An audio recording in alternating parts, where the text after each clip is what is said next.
सोनं. त्या वाड्यामध्ये रोज 22.5 क्विंटल सोनं तयार होत होतं. सोनार बाबा नुसतं ऐकून घ्या, नुसतं ऐका.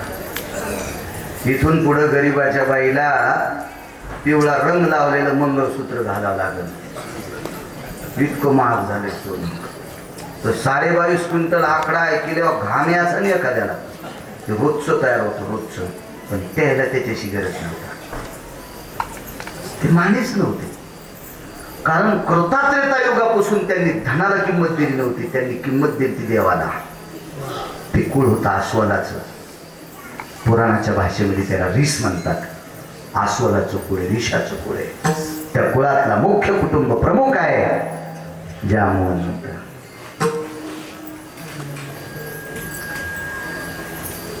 मुलगी आहे त्यांची. रांगोळी काढत होती दारात. आणि दारात रांगोळ काढता काढता पंढरपुरातल्या मालकांनी ती मुलगी पाहिली आणि त्याच्या लक्षात बसली आपण हीच संग लग्न करावं. पण पोरीचा बाप त्याला तयार नाही, देत नाही पोरीचा बाप.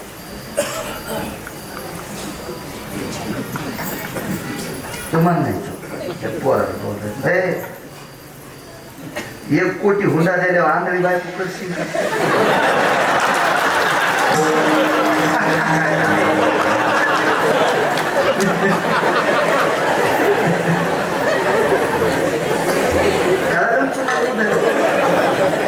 एक बाई हातातल्या बांगड्या आरशात पाहू लागली. नाही गोळ्या संपल्या काय? हातीच्या कंकण दर्पण कासया त्या अशा सरळच पाहत्या. चांदीच्या आहेत का सोन्याच्या आहेत का बेंटेकच्या आहेत का पप्याच्या बापान फसीला वरून सोनं लावलंय. असं एका गोष्टीत कळालं किती. 1 कोटी रुपये जरी दिले तरी आंधळी बायको करणार नाही. 1 कोटी बँकेत टाकल्या या कमी मजा येईल का? कोणाची नोकरी करायची, कोणाची बुट उचलायची, कोणाच्या चपला उचलायची गरज आहे का? पण नाही म्हणलं. पण पंढरपुरातला मालक इतीत नखाची पोरगी, इतीत अंगावर केस आसुलीन करायला तयार झाला. पण पोरीचा बाप बहादर तुला नाही. आणि आता सगळ्यात पोरीचे बाप तसे झाले. हो जामवंतासारखंच झालंय. हो लय काय काय पोरीचे बाप नाही. बायोडाटा बघितला.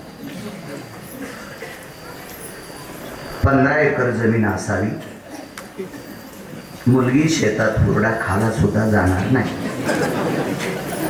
पुणे, मुंबई, नाशिक, अहिल्यानगर, संभाजीनगर अशा ठिकाणी बंगला असावा. मुलगी शेतात जाणार नाही. पण 15 एकर जमीन असावा. मी बायोडाट्याच्या मागून लिहिलं पोरीच्या माईला आणि बापाला त्या जमिनीत पुरायला जमीन पाहिजे का? किती नालायक पण आहे. 15 एकर जमीनला किती पैसे लागतील? गोट्या खेळायचा खेळ आहे का देऊ? इतका सोपे गोष्टी आहेत का? पण शेतकऱ्याला इतकं येड्यात काढायला तर आताची जाम म्हणतो.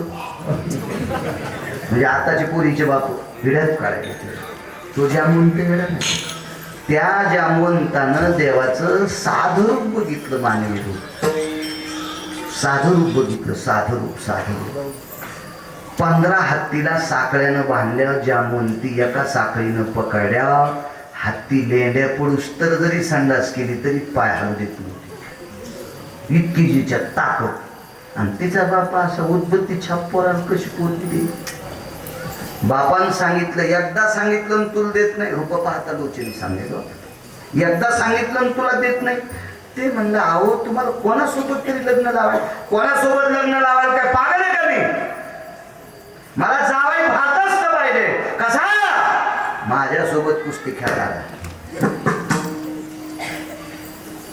म्हणजे माझ्यासारखा ताकदवान. देवाच्या अंगावर चांगला पंचा होता, रुमाल होता. अंगावरचं धोत्र सोडून त्या रुमालाची लंगोटी बांधली आणि लगेच दंड थापतीला मांडी थापतील. चला पोरीची आई म्हणली त्याला कळत नाही, ते लहानसे लेकरू आहे आणि तुम्ही एका पेचात त्याचा चोरडा करता. पण तेही म्हणाले ना ते लेकरू आहे त्याला कळत नाही. नाही येऊ द्या मामी, येऊ द्या. तुला मामी म्हणायला बघ बघ आपली पोरगी याला किती आवडायली, तुला मामी म्हणायलंय.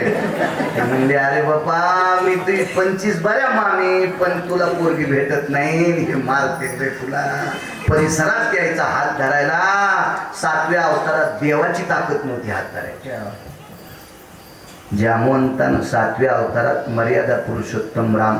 मर्यादा पुरुषोत्तम का? पुरुषोत्तम नाव का पडलं? विश्वात जितके पुरुष आहेत का, सर्व पुरुषात उत्तम त्याचं नाव पुरुषोत्तम. रामप्रभू सारखा उत्तम जगात कोणी नाही. पुरुषार्थातले लक्षणं सांभाळायची ताकद इतके उत्तम. आणि त्या मर्यादा पुरुषोत्तम रामचंद्रांना जामवंताने एकदा विचारलं, प्रभू माझी एक इच्छा आहे, माझ्यासोबत कुस्ती खेळावं. प्रभूला देवासोबत कुस्ती खेळायची ताकद होती, पण तसं एका मथऱ्याने लिहिलं नव्हतं. बोलीला वाल्मिक म्हणून मला तुमच्यासोबत खेळता येत नाही, मी पुढच्या अवतारात तुमचं हे काम करीन. निमित्त कुस्तीचं, निमित्त पत्नी करण्याचं, पण मागचं वचन होतं, कर्ज होतं. आणि मग 27 दिवस 27 रात्रा गेल्या, घाम नाही. मग पोरीचा बाप पाया पडला, म्हणजे आखरीचं पाया पडू द्या, याच्यानंतर तुम्हाला माया पडावं लागेल. सासरा पुन्हा पडत असतो, एकदा पडून घ्या पाया आणि देऊन टाकते. 16,107 पत्न्या, पण 8वी जामवंती रिसवशी पशु होती, आस्वादाच्या योनीतली होती. महाराज विचारणार कोणी असन का नाही देवाला?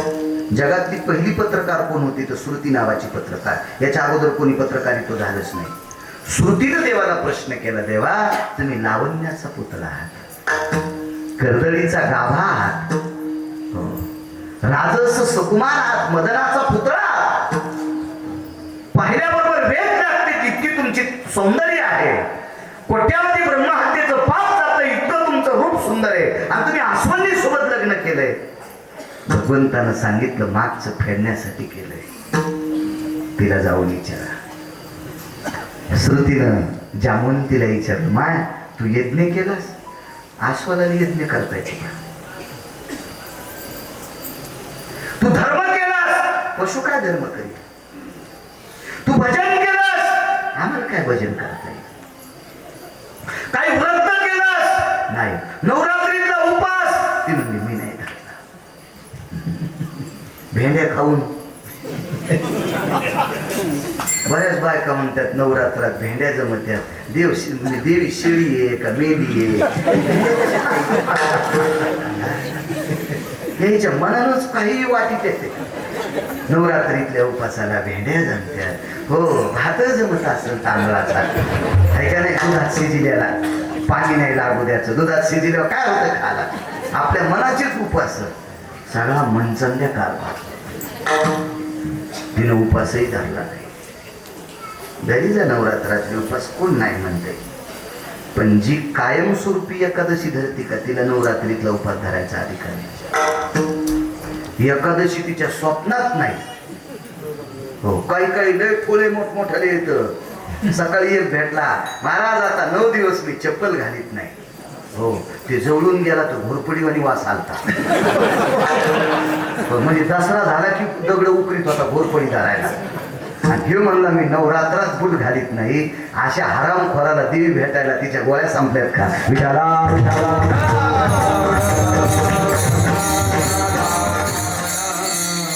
सोंग करणाऱ्याचा जास्त भूत आला. हो, सोंग करणाऱ्याचा जास्त भूत आला. जास्त तिच्याकडे काही सोंग नव्हतं. तिनं व्रत नाही, वैकल्य नाही, तपश्चर्या नाही, काहीच नाही. मग केलतच काय? फक्त नाही एकदा त्याला पाहिलं, आणि त्याला पाहिल्याच्या नंतर डोळे बंद केले. त्याला पाहिल्याच्या नंतर डोळे बंद केले. तो दिसत नाही, तो दिसत नाही म्हणून मरेपर्यंत डोळे उघडले नाही. त्याला आतमध्ये सामावलं, आणि मग हा देह सुटला. विश्वाच्या मालकानं पुन्हाही जन्म ऋषाच्याच कुलात दिला. आणि म्हणून मागच्या अवतारात 7व्या अवतारात पंढरपुरातल्या मालकाला डोळे भरून पाहिलं, आतमध्ये साठवलं. त्याच्या व्यतिरिक्त जगातलं काहीच पाहिलं नाही. विद्वांतकरणात त्याच्या रूपाचं चिंतन केलं, म्हणून त्या रूपाच्या चिंतनाची इतकी मोठी ताकद आहे. त्या विश्वाच्या मालकानं आस्वंदी सोबत पाणी ग्रहण केलं. एकदा पाहिल्याची ताकद.